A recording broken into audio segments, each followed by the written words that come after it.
that's what I got from this. So we are at the bottom of 85a, and we're trying to figure out the case of our Mishnah. And I think the last thing we had was the Mishnah was talking about potentially things that are invalid, and the question is when it goes up, does it come down or not? So, yeah. So on that, the Gemara had a question about the Katana, 3 lines on the bottom. Ketzad Osa, Morid as Hakrevim Lamata U Meidichan. So the next, coming up next. No, there's a brisa that says that what do? You have to remove the innards of the offering. They're not so good to be put on, and then you wash them. So why? Well, what else should you do? Nakrivinu, b'pertayu. Why don't you just bring them the way they are? Bring the innards the way they are. Well, you can't do that because that is a verse that's quoted not so infrequently when it comes to sacrifices. It says, saying that you're going to bring things like this and they're going to show favor to Hashem. It's basically a verse that teaches you that certain things like bringing the innards of the animal, which are very icky, that those things don't get brought. That's like disgusting. So, yeah.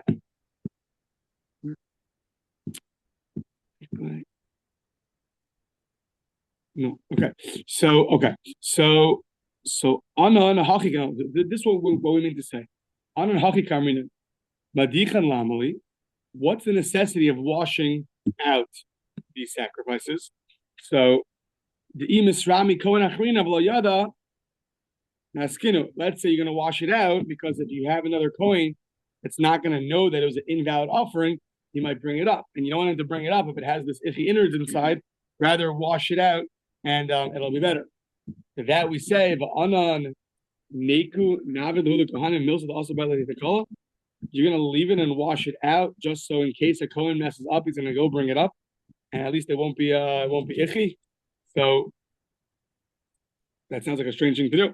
So afilu haki adifa shlo you kach shemayim mutalas kinavelo. At the end of the day, the reason why you wash it out is because you don't want it was something that was holy. It was meat that was holy. It got invalid, but still, you don't want it to just be sitting there, sitting there in its disgusting state. So you wash it out. You wash it out, and then and you don't let it sit there. Interesting question, because if it's invalid, you're going to be burning it soon in a special place where they burn the offering. So there's this interim period of it's going to sit there improperly. And you should wash it out. How long do you have until you just go and burn it already? I don't know. So fine. Continuing. Ula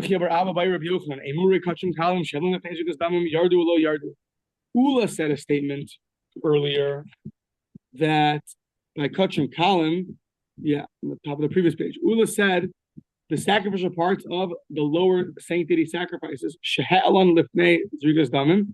He said you cannot bring them down because they become like the bread of the altar. That which Ula said, Rabbi Chi was asking about in the name of Yochanan.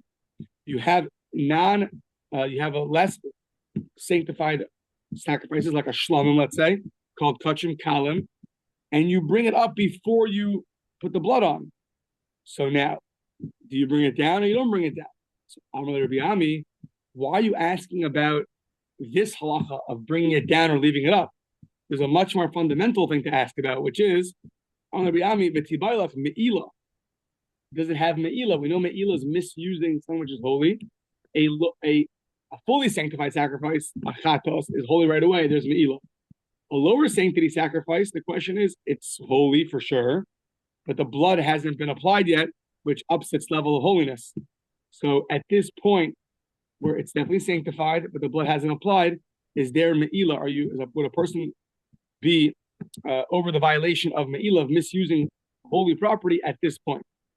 Me'ilah, I don't have a question.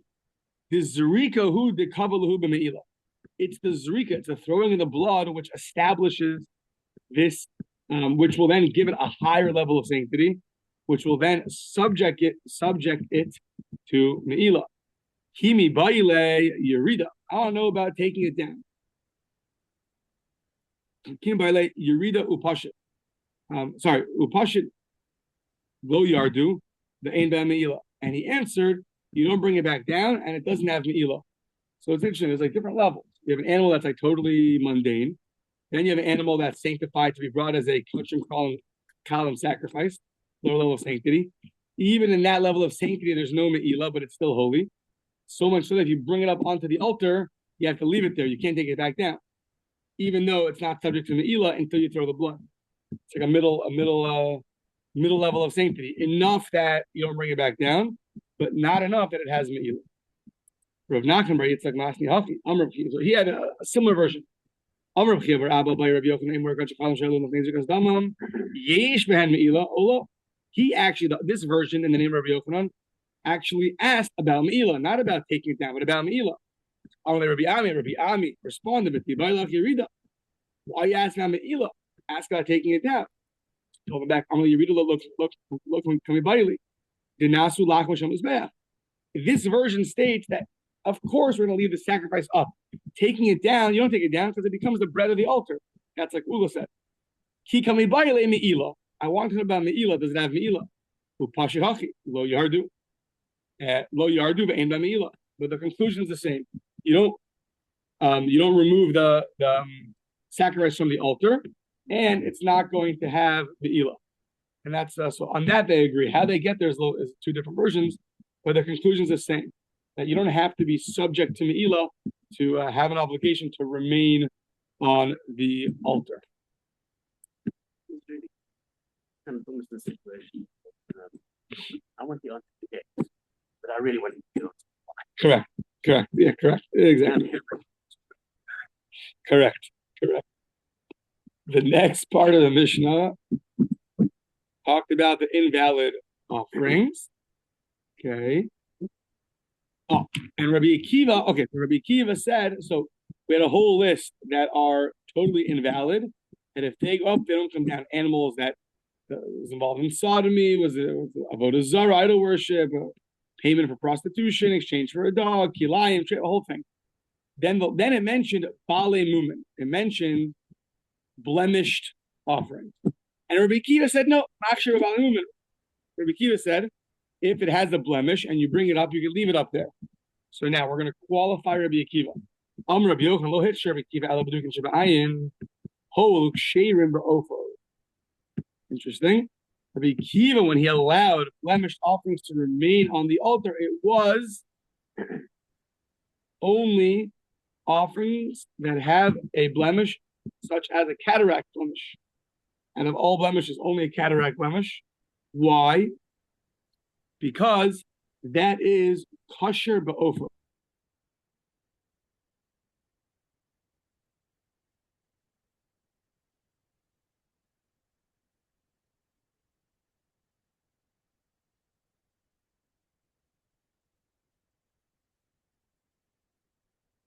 Fine. By a bird, it doesn't say that. So one could come to the conclusion that a blemished bird could be brought up. If the bird is missing a leg, it could be brought up. However, the pasuk we just had about not bringing up the animal with all the gross innards because it's disgusting to Hashem to be brought up. The pasuk from Malachi, that pasuk Rashi brings is the source that even by a bird, if it has a blemish, like it's missing a leg or something, you can't bring it up. But what's interesting is that I guess a cataract blemish is less visible than it missing a limb. So once again, the starting point is that really sounds like blemishes don't really apply to birds because the Torah only specified it has to be whole by animals, not by birds. At the same time, the Rashi says, mechusser aver, if a bird is missing a limb, then it's a level of disgusting that it can't be brought up. But if a bird has some other blemish but not missing a limb, such as, let's say, has an eye issue, that by a bird is enough to, that's not enough to invalidate it. That would be valid. Since it's valid by a bird, it has some validity to it. On that, Rabbi Akiva said that if that's brought up, and an animal, if an animal has an eye injury, cataract injury, you can leave it up there. You don't have to take it back down.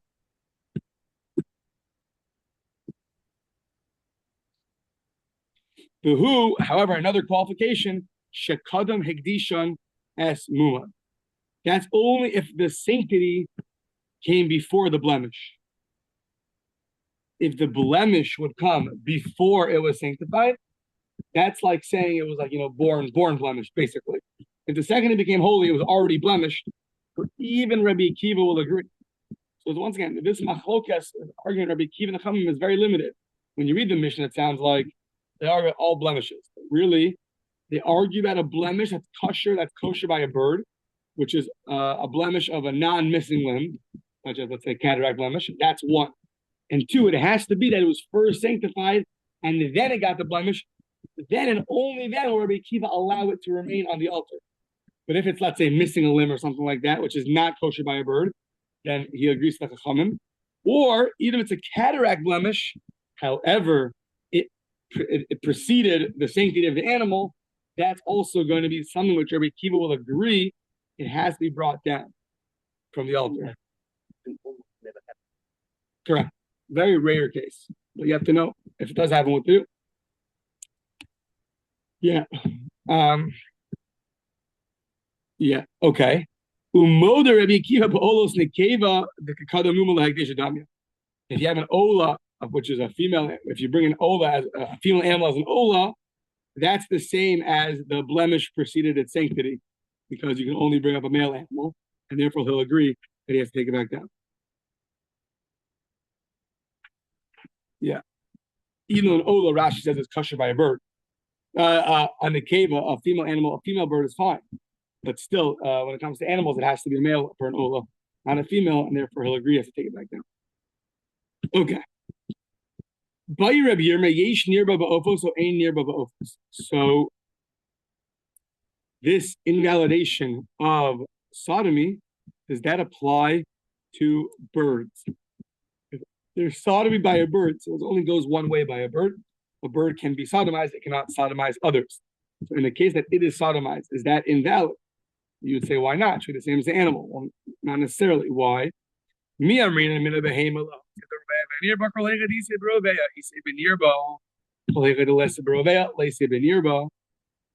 you'll say that the whole source is from an animal. It has to be from the animal to exclude sodomization, but there it's talking about an animal that it sodomizes and it could be sodomized. So maybe you'll think that only something which is prohibited, because if it sodomizes others, it'll be prohibited.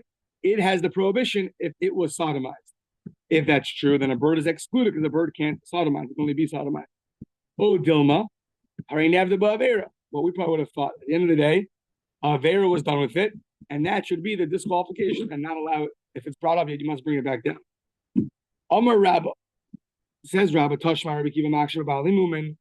Rabbi Kiva allows with blemished animals, Vim Isa, Nakshir Nami Binirba, O Bekashir Ba'opos, to be done. Rabbi Kiva says he allows blemished animals to stay up on the altar. Now, if a animal that was sodomized would be good too, he should have included that. Vim Isa Nakshir Nami Binirba. He should have included a bird that was sodomized. Why? Since it is valid by birds. And that's what Rabbi Kiva says, that the cataract is valid by birds. So if he really held of that, he should have said that a regular animal that was sodomized, Rabbi Kiva should argue that it should be valid, because by a bird, it would be valid since a bird can't sodomize. That's what he should have said. Shmami, no, the fact that he didn't say that shows you that just like an animal is going to be invalid if it's sodomized, so to a bird, even though a bird can't sodomize, but it is sodomized, so that will also be invalid. When it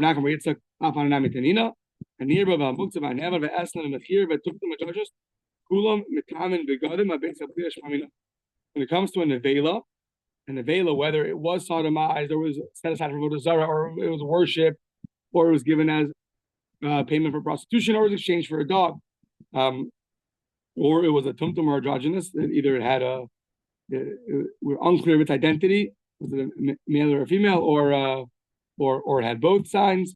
So those are all, if one eats that animal, it's all going to cause impurity when you put it into your throat when you eat it. Shmamina, but you see one example is hanirba, an animal that was sodomized. So just like over there, that will cause impurity. So to over here, you could say that this whole idea of sodomization is even if it itself is sodomized. It doesn't have the restriction that it has to sodomize others in order to have different halachas applied to it.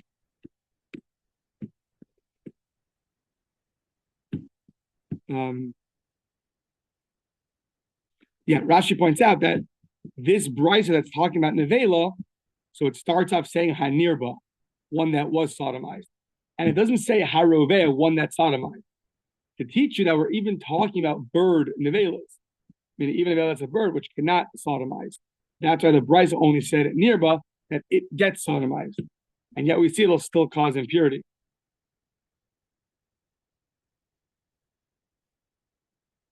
Yeah. Okay. Okay, fine. Continuing. Rabbi Chanina, Skana Kohanim. So Rabbi Chanina, the head of the Kohanim, what did he say? He said at the end of the Mishnah, a little bit of a cryptic statement. He said, or the Mishnah says about him that, yeah, Rabbi Chanina, Skana Kohanim, Omer, sorry, no, he would say, sorry, Docha Haya Abba as Bale Muma Gala Mizbeach. He would say, my father would reject the blemished animals from upon the altar. Okay. What does that mean? My kamashwan. What are you teaching me? So, a story. You're teaching you stories. No. What does it really mean? Whenever you have a story that applies a halacha, that's very strong proof, maybe the strongest proof. You can argue all day in the study hall about it, but once the halacha authority goes out and does something based off that ruling, so there's your proof that it's valid. So that's one thing the Mishnah could be teaching you, that the validity of this halacha is that basically he held like a Tanakama, he would reject blemished animals from upon the altar. That's one answer. The Ibai Seima Mai Docha Kila Achrayad. It sounds like he wouldn't just take it off the altar, he would somehow do it a little bit of a secret way. How exactly did I know? He would do it more conspicuously. Rash says why? Because it would be to do it out in the open is like a disgrace to it. Just remove it off the altar. So he treated it with a little bit more dignity. Somehow he discreetly brought it off, or he put it in his shopping bag and a Fred Meyer bag when he took it down to know what you think. I don't know exactly how he did it, but some kind of in a more discreet manner than the other opinion in the Mishnah. Okay. The last part of the Mishnah, or almost the second last part of the Mishnah, said that just like animals that go up, you leave and you don't bring down, so too if you have an animal that's fit for the altar, but it gets brought down, you don't put it back up. So just like animals that were blemished, but they go up on the altar and they stay on the altar, so too animals that are regular animals that are fit, regular meat that's fit to be brought on the altar, if that meat comes down, you don't put it back up. So, Amar Ula, we're going to qualify this though. Amar Ula lo shno ella shelo mashla bahen haor. This is only talking about when the fire did not, it's a good word, take hold. Okay. The fire didn't touch it yet. Didn't singe it. I don't know. The fire didn't touch it yet. Lo mashla bahen haor. However, if you have a regular piece of meat that goes on the altar and the fire already touched it, so then even if it gets removed, it goes back on. So it's interesting. You have the sanctity of the altar that it could do to an animal that's not fitting, just being on the altar, and then you have once the fire touches it. So now even when it gets removed off the altar, which generally would make it that you can't put it back on the altar, but once the fire got to it, so then you could bring it back up. So Rashi says even the smallest amount of fire is enough to consider it already bread of the altar. It's already bread of the altar. So once it's bread of the altar, then you have to bring it back up. But until that point, if it gets removed, you cannot bring it back up. Okay. Rav Mari Masni Areshi. So this Ula that we just mentioned, Rav Mari taught it on the first part of the Mishnah, meaning our Mishnah, as opposed to the next one the next Mishnah coming up in 5 lines. Rav Chanina Mesura Masni and Seifa. Rav Chanina Mesura, he taught this statement of Ula about if it gets touched with fire, then you can bring it back on, and if not, on the next Mishnah. The next Mishnah talks about the parts of the sacrifice that usually, if they were separated, do not go onto the altar, but since they're attached, you can bring them up. You could bring them up, such as atzamos, the bones, the hagidin, the sinews, the karnayim, the horns, the hatlofim, the hooves. So that the next Mishnah is going to say, it says, Bizman shemechubarim yalu, pirshulo yalu. When it's together, when it's mechubar, then even though those are things that aren't really like that's not the sacrifice. The sacrifice is the meat and the blood, but this is not the sacrifice. So, but if it's attached, you can still bring it up. Once it gets it's attached, it's not attached anymore. So then you cannot put on the altar. It's not fitting for the altar. On that, he said Ula statement. Amar Ula, Loshan Ela Shalom Mashla Bahana Or. That's only when they're separated, you can't put them on the altar. That's only as long as the fire, you didn't touch them. Aval Mashla Bahana Or, but once the fire got to them, even a little bit, Yalu. And even if you have hooves that have been separated, you have hooves. Yeah, hooves are not usually put on the altar, but once the fire got to it, now it's also like the bread of the altar, and you have to put it on. So now, Mandamasni Seifa, if you have that, if in your tradition, Ula is going on the next Mishnah, that's a big novelty, that even things that are totally not fit for the altar, if the fire touched them, they can be put on the altar. So then, Kol Shekin Aresha, for sure, in our Mishnah, about regular sacrifices that were removed from the altar, for sure, if fire touched them, for sure they get brought up. However, Uman Damasni Aresha, Avala Seifa, Lav B'nei Haktarninu. But if you have the first opinion here, had that Ula was talking about the beginning of the Mishnah, our Mishnah, where you have regular fit offerings that get removed from the altar. If the fire touched them, you can bring it back on. If not, not. But you would not know what he holds about the end of the Mishnah, meaning the next Mishnah, talks about things that are totally not fit to be brought up. Things that are totally not fit to be brought up, even if fire touches them, who said you could put them on? That's a much bigger novelty. So if Ula is going on our Mishnah, then he's not necessarily going on the next Mishnah. Okay.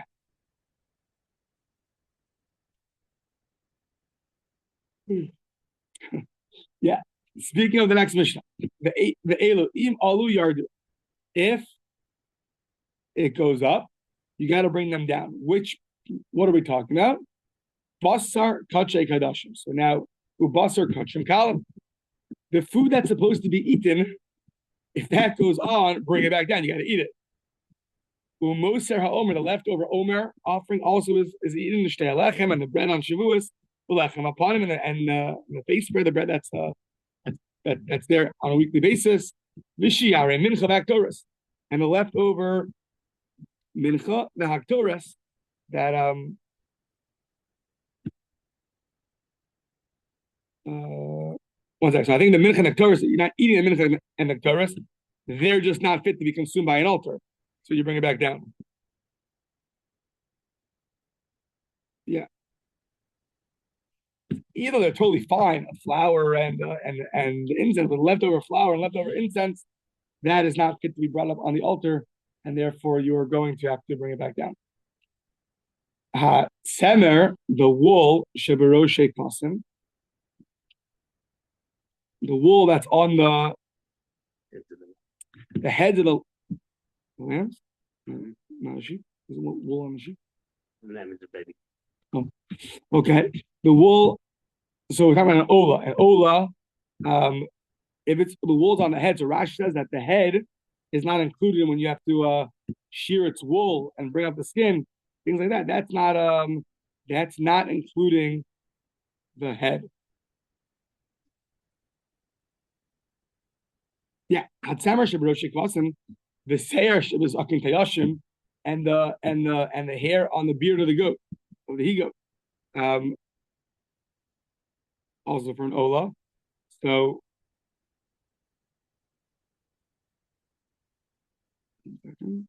yeah. The Atzamos, the Hagidim, the Hakarnayim, the Atlafim. or the bones and the sinews and the horns and the hooves. If as long as they're connected, the rest of the meat, you can bring it up on the altar. Shnamar, the hikdir akohen as hakol. You bring everything. You bring everything. Pirshu lo yalu. If it gets separated, then you do not bring it up. Shnamar v'asisa olasayich habasar v'hadam. Sorry, v'asisa olosecha habasar v'hadam. That the ola is only basar and dam, meat and blood, and the other things not. So. But somehow, if it's connected, then you would bring it up. But if it's not connected, only basar and dam. Okay.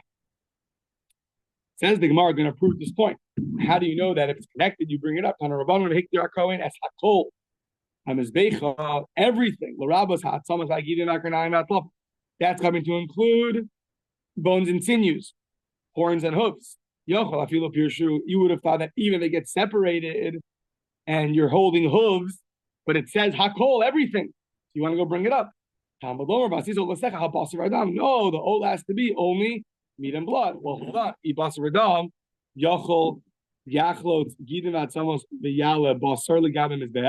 Well, then, if it only says meat and blood, what do?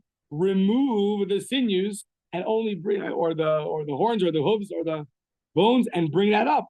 Is there an obligation to remove them? No, everything. Okay, well, which one is it? Is it everything or only meat and blood?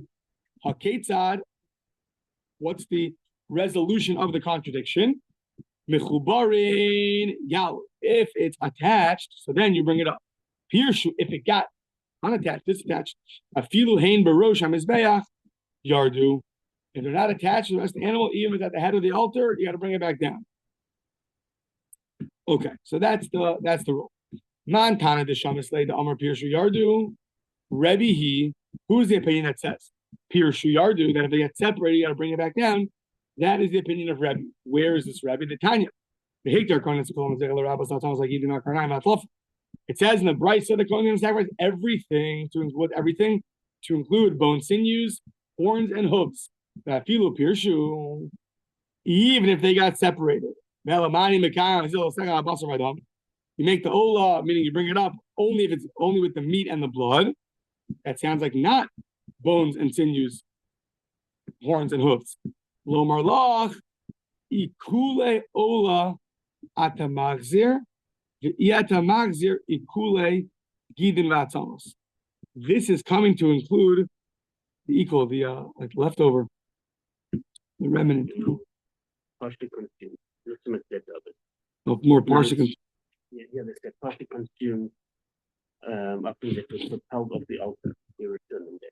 So, kind of the highest digested, right? Equals the digest. So, right, the altar partially consumes it. Yeah, consumes it. Okay. So it's going to teach you that ikule ola, things that the altar partially consumed, if that comes off the altar, the mizbeach, you bring it back up. But you're not able to bring back up if a sinew or a bone gets partially consumed and then removed off the altar, you don't bring it back up. Okay. Now Rebbe says, Rebbe says you should bring everything. So that's riba. That's an inclusion. That pasuk includes hakol. It's including something. There it sounds limited. It's only meat and only blood. So how do you reconcile these two? Mechubarin yalu. If it's combined, yalu. Then you bring them up together, the bones and sinews, horns and hooves. Pirshu, if they got separated, they were separated from the rest of the meat. Afilu hein barosh hamizbeach yardu. Even if they're at the head of the altar, you still have to remove it.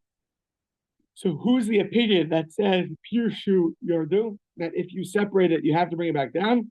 That reflects the opinion of Rebbe at the end of this brisa. Okay. Okay, now a little bit more detail. When it said pirshu lo yalu, it got separated, so then you can't bring it up. So now, does it matter how much it got separated, what direction it got separated? So, yeah, I don't know if I got to. Okay, let's see. So, pirshu lo yalu. Question for me. Pirshu lo yalu. Amar bizer lo shana elosh pirshu klape mata v'klape malo. Krubehuda krube. It depends where it got separated. If it got separated towards the altar, well, that's already one step closer. That you can leave, even though it's separated. If it got separated going the other way, away from the altar, so then that's what it means that you don't bring it up. Yeah, aval klape malo krubehuda kribu.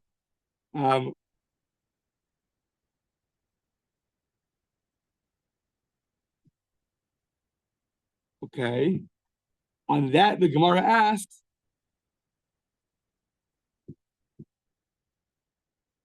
yeah, 1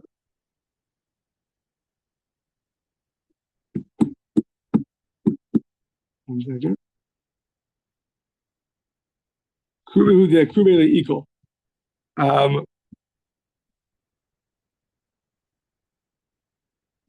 right. Yeah, okay, good. So the next question is Vakilu Pirshu. So Rashi says the Brisa says if it gets removed, you don't put it back up. It didn't make this distinction. Oh, it depends how it got removed. If it's one step closer to the altar, then no, you leave it on. It didn't say that. It said connected versus removed. So it sounds like any kind of removal would not allow it to be brought on the altar. Whether it's one step closer to the Mizbeach or not, it should be irrelevant. So Amar Rabba Hachikamer, this is what it meant to say. Lo shanu ela shepirshu la'achar zrika aval pirshu kodem zrika. It depends like this. When was it removed means before the blood was applied or after the blood was applied. Lo shanu ela shepirshu la'achar zrika. When it's after the blood was applied, so since at the time the blood was applied, it is attached. So that will determine if this moment of blood application is like the moment, right? It atones for us. It now makes the offering have me'ilah. So it also depends what it was at the time of the offering, at the time of that throwing of the blood, of the application of the blood. The cave in the Bishas, Rashi said that since at the time of the throwing of the blood, it was attached, that was the determining factor. So, aval pirshu kodem zrika, if they got detached before the zrika, so now asai zrika v'shar sinu. What do you want the zrika to do? Somehow permit it? Afilu l'ma'avid minayu chassid the sakina. Second. Separated from before the zrika can permit them to benefit, even for making nut candles out of it. Meaning, if it was separated, if you have your hoof or your horn now separated from the meat before the application of the blood, so then after that you can use that hoof and that horn to go make your even the handle of a knife out of that. Now, yeah, interesting. Okay, yeah. Savar law. Let's see how much we get. Savar law kiha. This goes with the following opinion. Rabbi Yochanan Mishum Rabbi Shmuel. Namar. It says in the verse that Kohen's going to bring the olah. Asher hikru la kohen lo yihiyah. And it's brought to the Kohen lo with a lamadav. To him it'll be okay. Lo yihiyah ba'olah. V'nemar lo yihiyah ba'asham. To him it'll be by the guilt, by the asham offering. Ma asham atzmosav mutarim, just like the asham, the bones are permitted. Af ola atzmoseha mutar. So to ola, the bones are going to be permitted. So, yeah. So on that, the Gemara says this is only true because it's mufni. So, meaning that the words here are extra. And we know that by Xer Shabbat, there's really something called mufne. The word has to be open. And there's a question if it's mufne mishneit stadim or mufne mitzad echad. that when you have, do you have to have every Zera Shava connects two areas of the Torah with the same word or a similar word. So do you have to have one of the words that's extra and that's enough, or you have to have both words that are extra in both places? The says the Gemara here, it has to be mufli. No, that's right.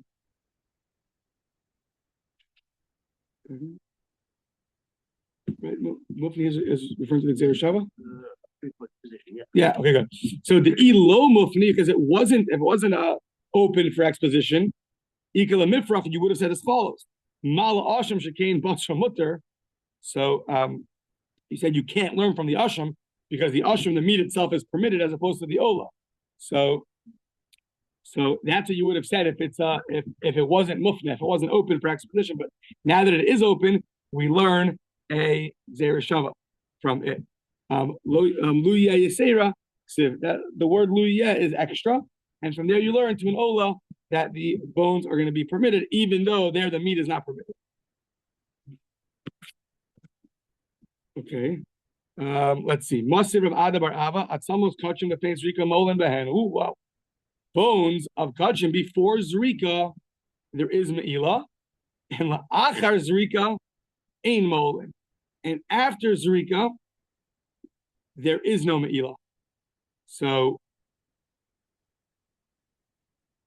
we're talking about, Rashi says, food that's eaten, like a chatas or an asham. So before the application of the blood, right, they themselves are sanctified. So, and there we're saying that the bones themselves have Me'ila. La'achar Zrika, now they have a moment where it's permissible because a Kohen could eat it. So therefore, there's no Me'ila.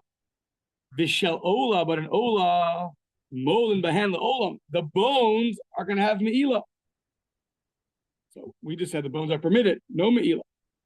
Ema, Vishel Ola, Pirshu Lifnei Zrika, Ein Molin Bahan, La'achar Zrika, Molin Bahan.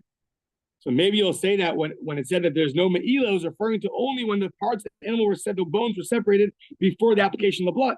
Then there's no Me'ila, but afterwards it would be Me'ila.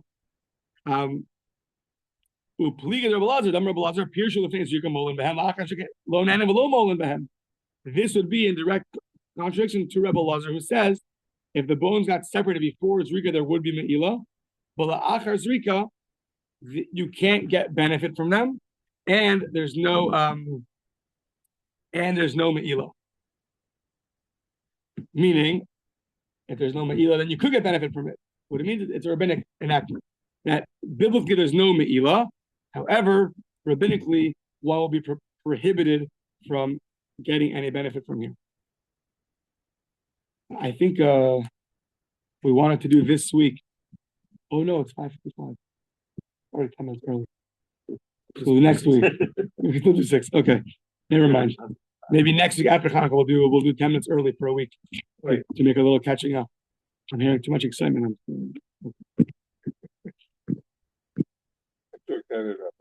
I know you are sensing.